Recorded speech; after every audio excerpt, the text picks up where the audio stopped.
The first thing Lauren Caldwell noticed was not the warning. It was the silence that followed it. The entire executive boardroom on the 42nd floor had stopped moving. Coffee cups hovered halfway to mouths. A presentation slide showing Northvale Energy Systems' billion-dollar battery project remained frozen on the wall behind her. And standing across from the polished marble table was the last person anyone expected to challenge the company's biggest announcement of the year. Caleb Whitmore, the maintenance worker who repaired broken elevators, replaced damaged sensors, and walked through empty hallways after midnight, had placed a small metal case in front of the CEO. "You need to stop the launch," he said quietly. Lauren stared at him for several seconds, waiting for the explanation that would make his interruption reasonable. It never came. "Caleb, do you understand where you are right now?" she asked. Her voice was calm, but everyone in the room understood what it meant. This was not a conversation between equals. This was a CEO speaking to an employee who had crossed a line. Caleb looked down at the case, then back at her. He did not raise his voice. He did not argue. He simply rested one hand on the worn leather notebook he carried everywhere and said, "I understand exactly where I am. That is why I came here." A few people exchanged uncomfortable looks. The chief operating officer, Richard Holbrook, leaned back in his chair with a faint smile. "Lauren, this is exactly what I warned you about. People see one unusual reading and suddenly think they understand a system built by hundreds of engineers." The room grew colder. Caleb heard the words. He had heard versions of them before. The assumption that a man in a maintenance uniform could only fix problems, never discover them. The assumption that the person holding the tools could not understand the machine. Lauren looked at the reports on her tablet. Every official inspection had passed. Every engineer had signed off. Every executive wanted tomorrow's launch to succeed. "You are asking me to delay a project because of something you found during a routine maintenance check?" she asked. Caleb nodded. "Once. Yes." That answer surprised her more than a long explanation would have. There was no desperation in his voice. No attempt to impress anyone. Just certainty. Lauren opened the folder containing the final safety approval. "Do you know how many experts reviewed this?" she asked. "Do you know how many people worked for months to make this happen?" Caleb glanced toward the large glass windows overlooking Seattle's skyline. For a moment, he looked less like an employee defending a complaint and more like someone remembering something he wished he could forget. "I know," he said. "That is why I am here." Richard immediately pushed back his chair. "Security does not need to be involved, but this meeting is over." Caleb did not move. Instead, he slowly opened the metal case. Inside was not a contract, not a lawsuit, not a complaint. It was a small damaged device covered with handwritten markings. Lauren frowned. "What is that?" Caleb looked at it for a moment before answering. "The reason your system is about to fail." Nobody spoke. Richard laughed softly, almost relieved. "You expect us to believe this?" Caleb closed the case again. "No," he said. "I expect the evidence to speak for itself."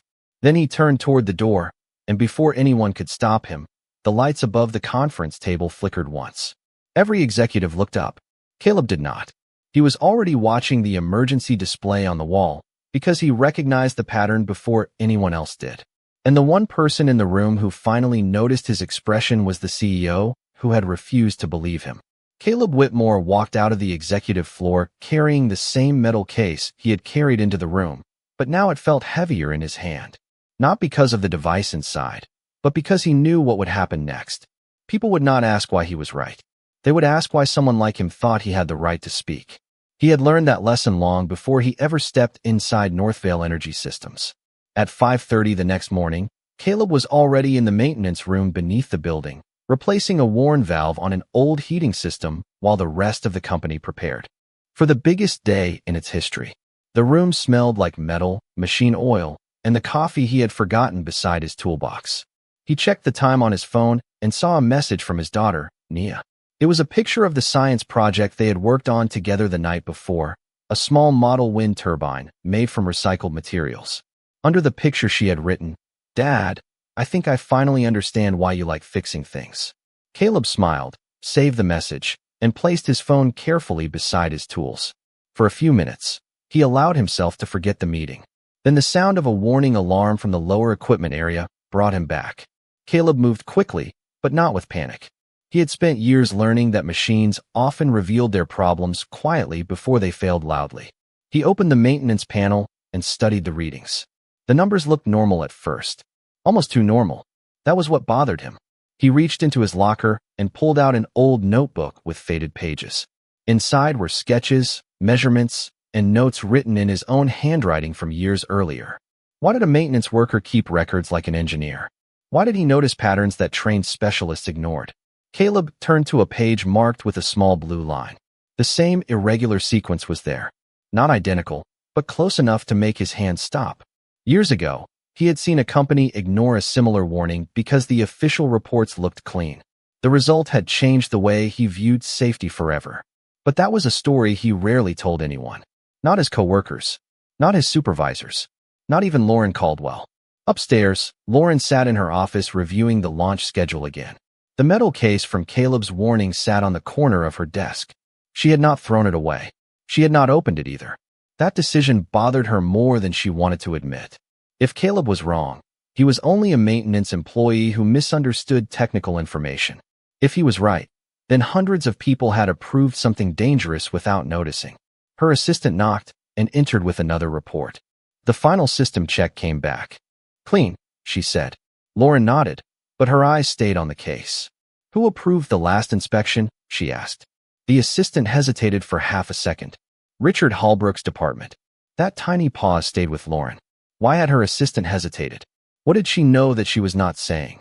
Later that morning, Caleb received a message from security requesting that he return to the executive floor. He expected anger. He expected questions. Instead, when the elevator doors opened, he saw something that made him stop. Lauren was standing beside the conference room screen, holding the small device from his metal case. Her expression had changed, not because she believed him yet, but because she had finally seen something nobody else had noticed. On the screen was a timestamp from the device. It showed the system had been altered 6 hours before Caleb entered the room. And the person who made that change was not an outsider. It was someone inside Northvale. The moment Caleb saw the name on the screen, he understood why Lauren Caldwell had called him back upstairs. It was not because she finally trusted him. It was because the evidence had created a problem nobody in that building wanted to face. The maintenance log showed that the safety settings had been changed before the final inspection, and the authorization code belonged to someone with executive access. Caleb stood quietly near the conference table while Lauren studied the screen again and again. "You were telling me someone inside the company changed these settings?" she asked. Caleb looked at the data, then at the device sitting between them. "I am telling you the system is saying something happened. What we do with that information is your decision." That answer surprised her. Most people who brought her a problem wanted something in return. Recognition. A promotion. A chance to prove they were smarter than everyone else. Caleb wanted none of those things. Lauren noticed the small details she had missed before. His work jacket had a repaired sleeve instead of a new one. His coffee cup still had a faded sticker from a local school fundraiser. His phone screen showed a picture of his daughter holding the small wind turbine they had built together. This was not a man chasing attention, but that did not mean she could simply trust him. Lauren had spent years building a company where decisions had consequences. One wrong assumption could cost thousands of employees their jobs. "Why did you not report this through your supervisor?" she asked. Caleb paused. It was the first time she saw uncertainty cross his face. "Because I did." The room became quiet. 3 weeks ago. Lauren looked up. "And what happened?" Caleb placed a folder on the table. Inside were copies of maintenance requests, emails, and handwritten notes. Every request had been marked as resolved. Every concern had been closed. But one detail stood out. Caleb had continued checking the system after his reports disappeared. He had spent his own time documenting what was happening. Why would a man working an overnight maintenance shift risk making himself a problem for a company that could easily replace him? Lauren picked up the folder slowly. Before she could ask another question, the door opened. Owen Ramirez, the senior engineering manager, stepped inside. He looked at Caleb first, then at the evidence on the table. His expression changed immediately. "Where did you get that?" Owen asked. Caleb did not answer right away. He looked at the folder instead. "From the same place I have been getting my information for years. I pay attention." Owen walked closer and picked up one of the documents. His hand stopped moving when he saw a symbol written in the corner of the page. A small marking almost nobody would notice. Where did you learn this system notation? Owen asked. Caleb lowered his eyes. I used to work around systems like this. That was all he said, but it was enough to create another question. Lauren looked between them. What does that mean? Owen did not answer immediately. Instead, he studied Caleb as if he was seeing him for the first time. Caleb, how long has it been since you worked in industrial safety? The question hung in the room. Lauren turned back toward him. Industrial safety? A maintenance worker? Those two things did not seem to belong together. Caleb reached for the folder and slowly closed it. That part does not matter. But Lauren noticed something. The way Owen said his name. The way Caleb avoided the question. The way an ordinary employee had quietly protected the company without asking for anything. Then Caleb's phone rang. He glanced at the screen and his expression changed. Not fear. Not surprise. Something closer to concern. He answered and listened for only a few seconds before his face became serious. When he ended the call, Lauren immediately asked, What happened? Caleb looked toward the building windows, toward the massive energy facility below them. The person who changed the system just tried to erase the original records. Lauren froze. How do you know that? Caleb looked down at his phone. A message had appeared from an unknown number. It contained only one line. The sender had written, We thought you left this life behind, Caleb Whitmore. And below, it was a name Lauren recognized from a report buried 10 years earlier. The message on Caleb Whitmore's phone changed everything inside the room, but not in the way anyone expected. Lauren Caldwell did not immediately ask who sent it. She did not ask why Caleb had been contacted. Instead, she looked at the one thing that bothered her most. Caleb was not surprised. He looked like a man who had spent years waiting for a door from the past to open again. Before anyone could speak, the conference room doors opened and Richard Holbrook walked in with two members of the legal department behind him. His expression was controlled, almost concerned. I heard there was an issue with unauthorized access to company systems, Richard said. His eyes moved toward Caleb. I assume security has already handled the situation. Lauren watched him carefully. The timing was too convenient. But Richard had something she did not expect. A report. Printed copies of maintenance records. A complete timeline showing that Caleb had accessed restricted areas outside his assigned duties. He placed the papers on the table. I think we need to be careful before accusing people based on incomplete information.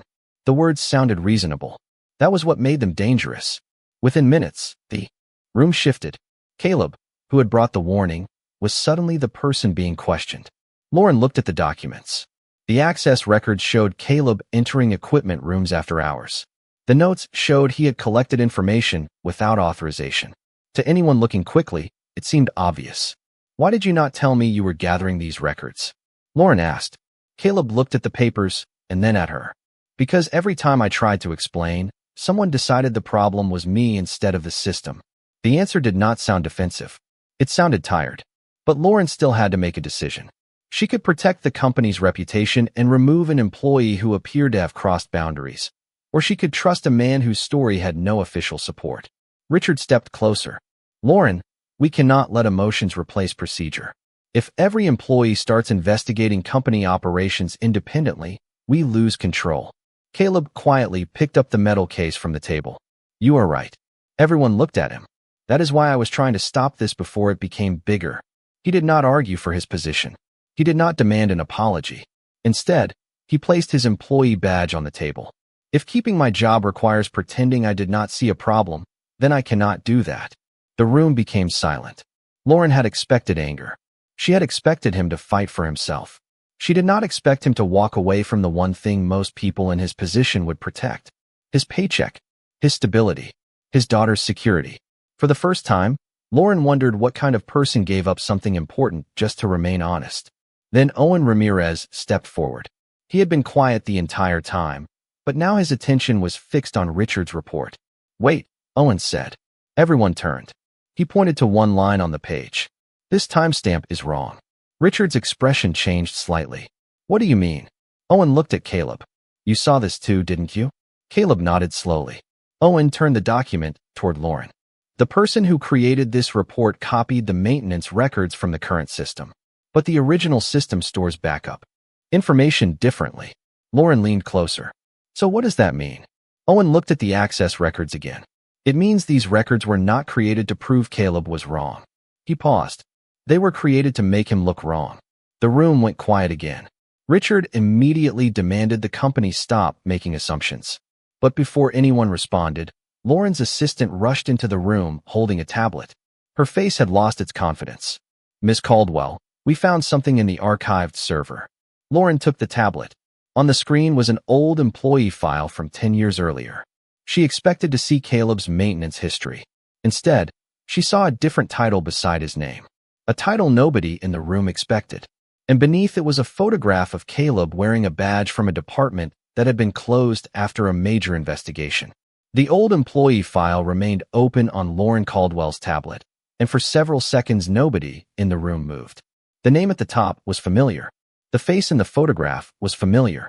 But the title beneath it belonged to a man she thought she understood. Caleb Whitmore had not always been the person walking through Northvale's empty hallways with a toolbox in his hand. 10 years earlier, he had worked in a completely different world. Lauren looked at the screen again. "Industrial Safety Review Division," she read quietly. Owen Ramirez nodded. Caleb was not maintenance back then. He was part of the team that investigated equipment failures before they became disasters. Caleb stood near the window, saying nothing. That silence created more questions than an explanation would have. Why would someone with that background choose to disappear into a maintenance job? Why would he hide knowledge that could have earned him a higher position? Richard Holbrook stepped forward immediately. "That was 10 years ago," he said. "People change careers. It does not automatically make him an expert on our current systems." The statement sounded logical, and Lauren knew that was exactly why it worked. Richard was not denying Caleb's past. He was reducing its importance. But then Owen opened another file. "There is something else." He turned the screen toward Lauren. It showed a report from years earlier. A safety investigation involving a different company. The report had one signature at the bottom. Caleb Whitmore. Lauren read the conclusion carefully. The investigation had identified a hidden system failure that several engineers had missed. It had also recommended changes that later became industry standards. Her eyes moved back to Caleb. "Why did you leave that work?" she asked. Caleb looked down at his hands. The same hands that repaired machines every day. The same hands that built a small science project with his daughter at the kitchen table. "Because I learned something," he said. "Sometimes people do not ignore problems because they cannot see them. Sometimes they ignore them because admitting the problem costs too much." The answer stayed with Lauren. It was not about pride. It was about experience. But another question remained. If Caleb knew so much, why had he stayed silent for so long? Before he could answer, Owen opened the archived server records. A second discovery appeared. Caleb's original warnings from 3 weeks earlier were still there. They had not been deleted. They had been redirected. Every report had been automatically forwarded to a department account that no longer existed. Someone had created a path where concerns could disappear without looking like they disappeared. Lauren felt the situation changing again. This was no longer about a maintenance worker making an accusation. It was about a system designed to hide information. Then a new notification appeared on the screen. A security review had been scheduled for the following morning. Requested by Richard Holbrook. Lauren looked at him. "You requested an investigation?" Richard nodded calmly. "To protect the company." But Owen stared at the request details, and his expression changed. "Lauren, look at the authorization." She leaned closer. The request had been approved using an executive access code. A code belonging to someone who should not have been able to use it. Caleb noticed the number immediately. His face changed for the first time. "That access code should be impossible," he said. Lauren turned toward him. "Why?" Caleb looked at the screen, then at the metal case sitting on the table. "Because the person who owned that code." He stopped. The room waited.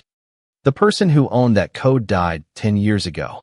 For a few seconds, nobody in the conference room spoke. The name on the screen had changed the meaning of everything they thought they knew about Caleb Whitmore. The maintenance worker who had been walking through Northvale with a toolbox was the same man who once identified failures that entire engineering teams missed. But the biggest question was not who Caleb used to be. It was why someone with that ability had chosen to stay invisible. Lauren Caldwell looked at him carefully. The access code belonged to someone who died 10 years ago. How is that possible? Caleb did not answer immediately. Instead, he walked toward the screen and studied the information. He did not look surprised. He looked disappointed. "Because someone wanted people to believe the past was gone," he said. Owen Ramirez pulled up another file from the archived server. This time, it was not a report. It was a recorded system history, a timeline of every change made to Northvale's safety controls. Lauren watched as the information appeared line by line. A hidden pattern began to form. The changes were not random.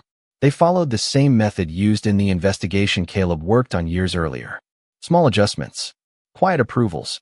Problems moved from one department to another until nobody knew who was responsible. Richard stepped forward. This is speculation. His voice remained steady, but his eyes moved quickly between the screen and the executives watching him.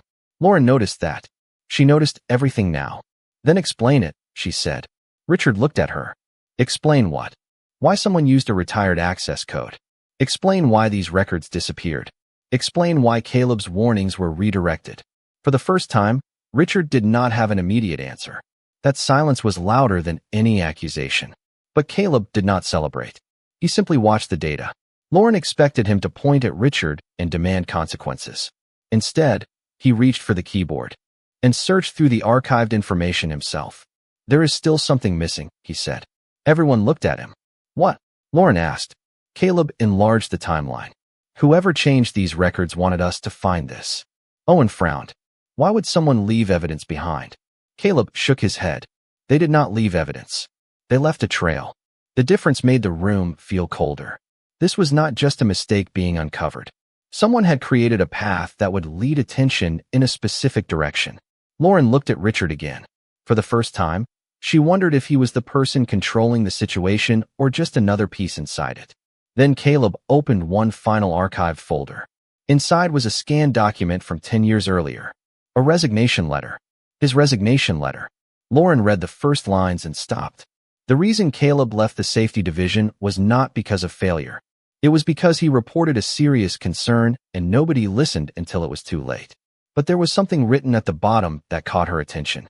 A handwritten note from a senior executive. Do not let Whitmore speak publicly. Lauren looked up. Who wrote this? Caleb remained quiet. He knew the answer. Owen knew the answer. And now Lauren needed to know why. Before anyone could respond, every screen in the conference room went black. The emergency backup system activated seconds later. A message appeared across the main display. It was not from Northvale's system. It was an external message sent directly to the executive network. One sentence appeared. If Caleb Whitmore tells you what happened 10 years ago, ask him why he never told you the whole truth. Lauren slowly turned toward Caleb. The evidence had changed everything. But now there was one question nobody had asked. What was Caleb still hiding? The message on the screen remained visible for only a few seconds before the executive network disconnected, but the damage was already done. The room that had once questioned Caleb Whitmore was now filled with a different kind of silence. Everyone had seen the warning. Everyone had seen the doubt. And everyone understood that the truth was no longer something they could simply ignore. Lauren Caldwell stood near the screen, holding the resignation letter from 10 years earlier. The paper felt heavier than it should have, not because of what it said about Caleb, but because of what it revealed about the company she had built. She turned toward him. You knew someone tried to silence you. Caleb looked at the floor for a moment. Yes. And you still came back here? She asked. Yes. That answer bothered her more than any explanation. Caleb had every reason to walk away. He could have protected himself. He could have kept his knowledge hidden. Instead, he returned to the same kind of environment that had once ignored him. Why? Before Caleb could answer, Owen Ramirez opened another file from the server. There is something else we need to see. The file contained internal communication records from the months before the current project launched. Emails, meeting notes, approval requests. A pattern began to appear. Engineers had raised concerns. Supervisors had asked questions. But each concern eventually ended with the same response. Delayed. Reviewed. Closed. The people who spoke up were not wrong. They were simply moved out of the conversation. Lauren looked at Richard. Did you know about this? Richard did not answer immediately. That hesitation was enough for everyone in the room to notice. I knew there were disagreements, he finally said. That is normal in a company this size. But Owen shook his head. Disagreements do not disappear into archived folders. Richard looked at him. Be careful what you imply. The warning was subtle, but it revealed something important. Richard was no longer controlling the room. He was defending himself. Then Lauren received a call from the board chairman. She answered quietly while everyone waited. The conversation lasted less than a minute. When she ended the call, her expression had changed. The board wants the launch delayed. Nobody expected that. Not Richard. Not the executives. Not even Caleb. The project that had consumed months of work was now frozen because of the evidence Caleb had brought forward. But the victory was incomplete. Lauren looked at the security report that had arrived with the call. There is still one problem. She turned the tablet around. A new investigation had started, not into the safety failure, into Caleb. The report claimed that Caleb had accessed restricted information and withheld his previous employment history from the company. The same facts that proved his knowledge were now being used against him. Caleb read the report silently. His expression barely changed. Lauren noticed his reaction. You expected this. He nodded. When people cannot challenge what you found, they challenge why you found it. That sentence stayed with her. For the first time, Lauren understood the difference between someone trying to protect themselves and someone trying to protect others. But there was still one question she needed answered. She looked at the old resignation letter again. Who wrote that note telling people not to let you speak publicly? Caleb remained quiet. His eyes moved toward the window overlooking the city. The person who wrote it was not the person who started this. Lauren stepped closer. Then who was? Caleb reached into his old notebook and removed a folded piece of paper he had carried for 10 years. He placed it on the table. Everyone leaned forward. It was a handwritten list of names. At the top was the person who had hidden his reports years ago. At the bottom was a name that made Lauren stop breathing for a moment. Because that name was still inside Northvale today. The name at the bottom of Caleb Whitmore's handwritten list changed the entire room. Lauren Caldwell stared at it without speaking, because she recognized it immediately. It was not the name of an outsider. It was not someone from a forgotten company. It was someone who had been sitting inside Northvale's leadership meetings for years. That cannot be possible, Richard Holbrook said quietly. But his reaction came too quickly. Before anyone accused him, before anyone explained anything, he had already decided the truth was impossible. Lauren noticed. She noticed every small movement now. The way Richard avoided looking at the document. The way his hand tightened around his tablet. The way he stopped, asking questions and started defending himself. Owen Ramirez connected the final pieces from the archived server. The person who had redirected Caleb's reports 10 years earlier was not Richard. It was someone who had access above his level. Someone who had been protecting a larger decision. Then Lauren saw the name. A former Northvale executive who had approved the original expansion plan years ago. A person who had since retired and left behind a reputation for growing the company faster than anyone believed possible. The truth was more complicated than one person making a mistake. It was a culture where uncomfortable warnings were treated like obstacles. Caleb looked at the evidence and quietly said, "That is why I stopped trying to convince people. I learned that sometimes the person with the least power is the easiest person to ignore." Lauren looked at him. The sentence stayed with her because she realized she had done exactly that. She had not ignored him because he lacked intelligence. She had ignored him because of the uniform he wore, because of the position listed on his employee badge, because she believed authority always came with a title. The next morning, Lauren made a decision that surprised everyone. Instead of allowing the company investigation to focus on Caleb, she called an emergency board meeting and presented every piece of evidence herself. She showed the redirected reports, the altered records, the hidden approval paths. She did not protect Northvale's image. She protected the truth. Richard tried to explain that he was only following procedures, but the documents showed something different. He had continued using a system that allowed concerns to disappear because it made his department look more efficient. The board removed him from the project review immediately and ordered a complete independent audit. But Lauren was not finished. She asked Caleb to come forward. The same man who had stood silently in executive meetings was now standing in front of the entire leadership team. Everyone waited for him to explain his past, his achievements, his experience. Instead, Caleb only talked about the people who had been affected by decisions made behind closed doors. He talked about workers who trusted the systems around them. He talked about families like his own who depended on companies doing the right thing. The room was quiet when he finished, not because he demanded respect, because he earned it without asking. Later that evening, Lauren found Caleb in the maintenance room, returning his old tools to their cabinet. "You could have told everyone who you were from the beginning," she said. Caleb closed the cabinet door. I wanted people to listen because what I said was right, not because they knew my past. Lauren nodded slowly. For the first time, she understood the lesson hidden behind every warning he gave.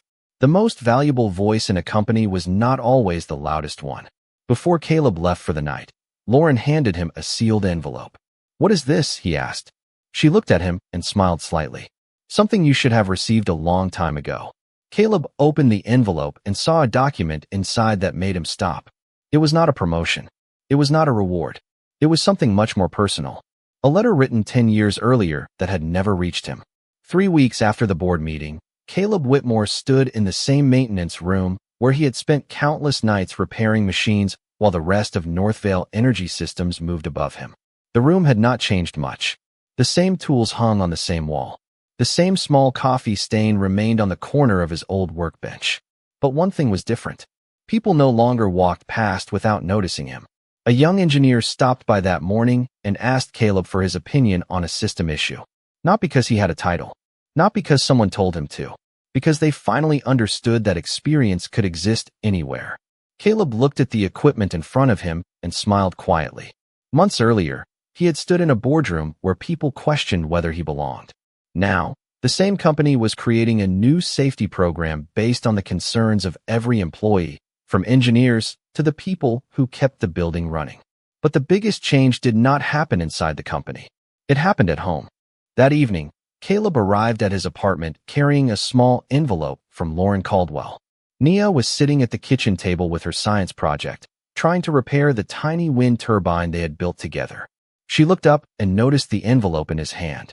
"Is that important?" she asked. Caleb sat beside her and placed it on the table. "It is something I should have received a long time ago." Inside was the letter written 10 years earlier by the senior executive who had tried to silence him. It was not an apology. It was not a confession. It was a simple statement that Caleb had been right about the safety concerns, and that his decision to leave had not been because he failed. It had been because the company failed to listen.